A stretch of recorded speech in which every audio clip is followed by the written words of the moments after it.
look at your family history. If your father was gray at 25, most likely you will be gray at 25. And for females, if your mother was gray at 30, you're most likely going to be gray at 30. I think most likely you follow your maternal grandmother's hair. Which I have a grandmother with dark hair and minimal gray. So, which is probably why I have minimal gray in my hair. How many years can someone color their hair before it does damage to it? I mean, best case scenario. Well, here's the thing as well. There are low quality hair coloring products and there are high quality hair coloring products. So, if you're using a high quality product, you're going to get a high quality result. You're going to have shiny, healthy hair all the time, and it's non-damaging. Then again, there's all kinds of tricks at keeping your hair healthy. It's the way you shampoo your hair, how much you shampoo your hair. Are you nourishing your hair? Are you sleeping on your hair? Are you tying your hair back all the time? Are you wearing baseball caps and sun visors all the time? That does a lot of damage to your hair. So it just depends. I mean, hair color alone is not the culprit. There's many other things. LA's water is high in chlorine. It oxidizes your hair a lot. So there's all many different factors that play into the health of your hair, your diet.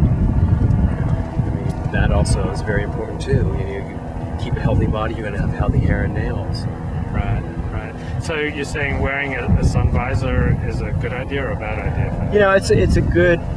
All those things are great, but then again, if you walk around all day long, 8 hours a day with a sun visor on and a baseball cap, you're going to break your hair.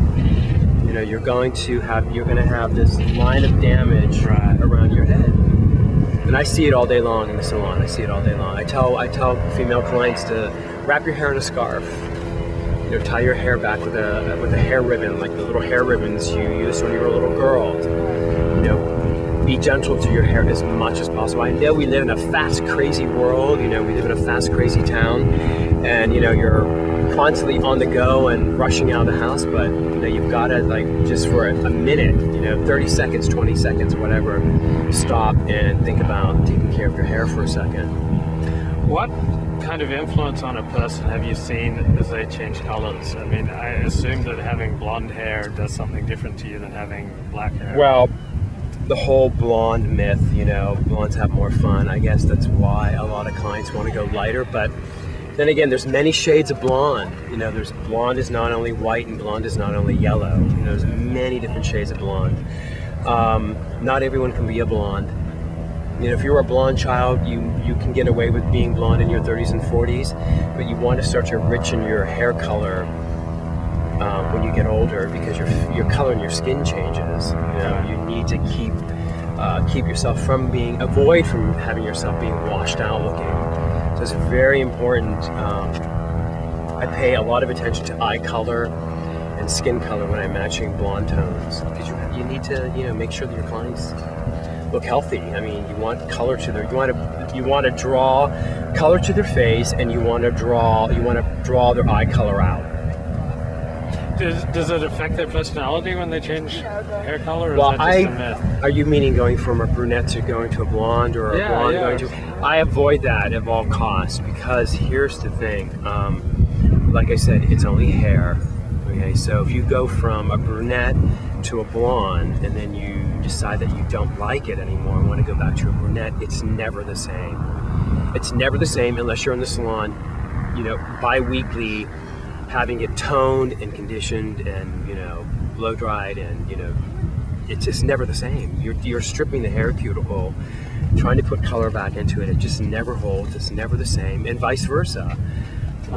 A blonde wanting to be a brunette, and then you put that brown color, and your hair, you freak out. You think your hair's dark because you're seeing your hair light all the time, and trying to take that back, it's never the same. It's never going to be the same, unless there are different options. There are different options, but that's all about money and time and the amount of time you want to put into it. You just can't come in the salon and do a complete color change and then not want to do any of the maintenance.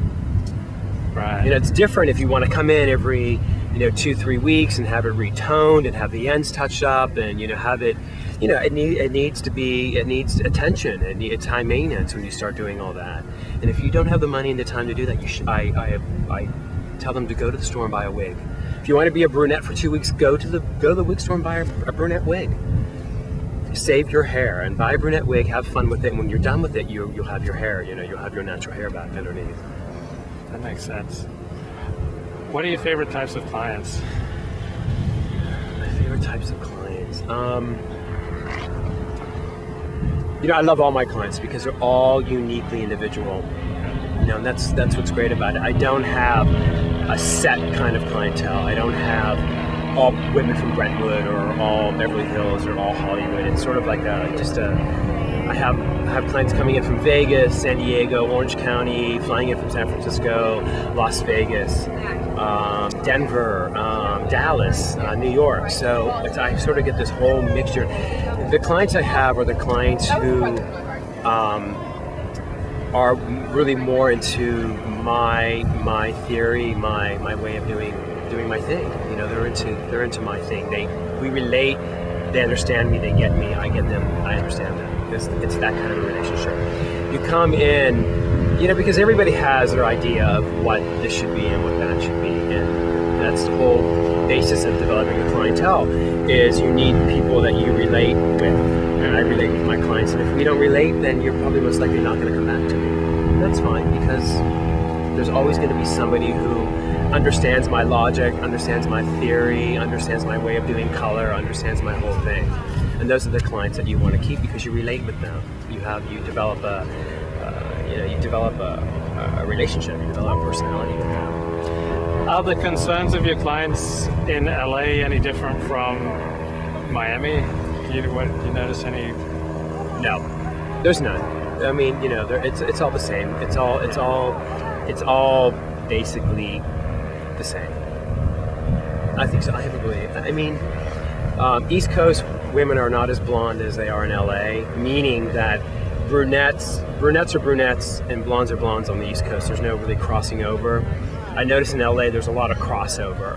There's a lot of brunettes wanting to be blondes and a lot of blondes wanting to be brunettes. There's a lot of crossover.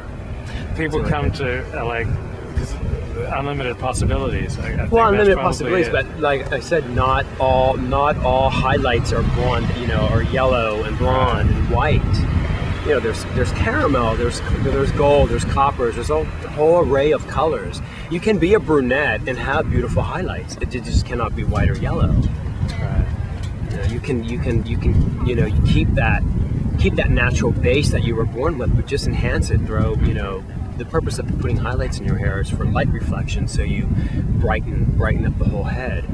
And that can be done with the right tones. I mean, you don't have to have yellow and white for a brunette. You can have chocolate, you can have caramel, you have golden colors, golden browns. Brunettes are beautiful even with red. You can have highlights, but it doesn't have to be blonde highlights. And that's where I have been teaching a lot of clients. You don't necessarily need, white is not highlights. There's many different shades and many different tones of all kinds of colors. So I'm thinking that personal identity is much more fluid on the West Coast than on the East Coast. I think that's... Yeah. Well, I think the West Coast girls are more, they have Hollywood and television and have all these movies, and that's all they do is look on the screen at a ton of blonde-haired girls. That's all they look at. That's all they see. That's all there is. There's a few exceptions, but women are women. I wouldn't want to be a woman. I'm telling you, they have it hard. They have so much pressure and so much. They need to be a certain weight, and they think that being blonde is better, and they think that being skinny is better, and they think they have all this. They think Pam Anderson is what their ideal they're supposed to look like, but not everyone can get away with that. Only she can. Right. So I think it's better if you work. You're much more of a beautiful woman, and you're sexier, and you're more appealing, and if you just work with what you have instead of trying to, it's like, all these women, they get their hair relaxed and straightened, and they want this